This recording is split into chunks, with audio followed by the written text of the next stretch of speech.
सच्चे संत त्रिकालदर्शी होते हैं, भूत वर्तमान भविष्य सब जानते हैं। नमस्कार, यूएफटी न्यूज 24 में आपके साथ मैं हूं सिमरन कौर। भारत ही नहीं विदेशों में भी जाकर जीवों को मुक्ति मोक्ष का रास्ता नामदान देकर आत्मा को परमात्मा से मिलाने वाले उज्जैन के महान संत बाबा उमाकांत जी महाराज ने जयपुर में 7 मार्च 2018 को यूट्यूब चैनल जय गुरुदेव यूकेएम पर प्रसारित संदेश में संतों की महिमा का वर्णन करते हुए बताया कि संत त्रिकालदर्शी होते हैं, भूतकाल, वर्तमान और भविष्य के समय को भी देखते हैं। संत किसी को धोखा नहीं देते, संत जो वादा करते हैं उसे पूरा करते हैं। दक्षिण भारत गया था तो दक्षिण भारत में एक डॉक्टर साहब हैं, अब भी हैं। उनके यहाँ गुरु महाराज रहे थे, कई दिनों तक रहे थे। तो उनके यहाँ जब मैं गया तो उन्होंने बताया कि जब गुरु महाराज चले गए, जब गुरु महाराज हमारे घर से जाने लगे थे तो मैं बहुत रोया। तो उन्होंने कहा तुम घबराओ नहीं, मैं फिर आऊँगा। तो मुझे ध्यान पड़ा कि गुरु महाराज फिर आएंगे हमारे यहाँ, लेकिन कहाँ जब गुरु महाराज के इस दुनिया संसार से जाने की खबर लगी तो डॉक्टर साहब ने बताया मैं बहुत रोया। और इस बात पर तो रोया ही कि गुरु महाराज हम लोगों को अनाथ छोड़ करके चले गए, कोई सहारा जाने वाला नहीं है उनके अलावा, तो अब हम कहाँ जाएंगे, क्या करेंगे। इसके लिए तो रोते ही रहे, लेकिन इसके लिए और ज्यादा रोए कि इनकी बात कैसे गलत हो गई। संत वचन पलटे नहीं पलट जाए ब्राह्मण। संतों की बात गलत नहीं होती है।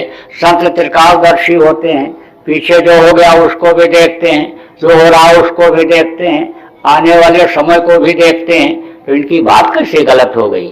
तो कहीं नींद नहीं आ रही थी, देर से नींद आई। तो जब नींद आई तो सपने में देखा कि गुरु महाराज अचानक आ गए और हमारे सामने चारपाई के पास खड़े हैं। और मैं झटक करके उठा और उसी चारपाई पर गुरु महाराज बैठ गए।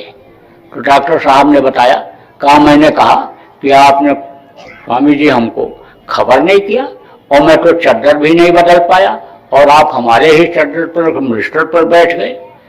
तब डॉक्टर साहब ने कहा कि गुरु महाराज ने कहा कि मैं तुमको ये बताने आया हूँ कि मैं जाते समय तुम्हारे घर से ये नहीं कहा था कि मैं इसी शरीर में आऊँगा, तो तुम्हारे अंदर शंका न रह जाए और तुम संत मत से अलग न हो जाओ, इसलिए तुमको बताने आया हूँ कि मैंने अपना वादा पूरा किया और देख मैं तेरे यहाँ आ गया। तो बोले बस इसके बाद मेरी आँख खुल गई। तो डॉक्टर साहब ने इस बात को बताया, बड़ा अनुभव। तो कहा ना, क्यों केले के पात के पात पात में पात और क्यों संतों के बात बात में बात। तो 1 साल तक तो मैं अन्य समझ लो कि लोगों को समझाता बताता ही रहा। उसके बाद गुरु महाराज ने कहा कि अब इनको नामदान देना शुरू कर दो। अगर इनको नामदान दे दोगे और ये भजन करने लगेंगे, इनका शरीर भी छूट जाएगा तो इनको मनुष्य शरीर मिल जाएगा, क्योंकि मनुष्य शरीर पाना ही बड़ा मुश्किल होता है। कोट जन्म जब भटका खाया और तब यह नर्तन दुर्लभ पाया। तो नामदान देना आपके यहीं जयपुर से गुरु पूर्णिमा से शुरू कर दिया और लाखों लोगों को दिया है।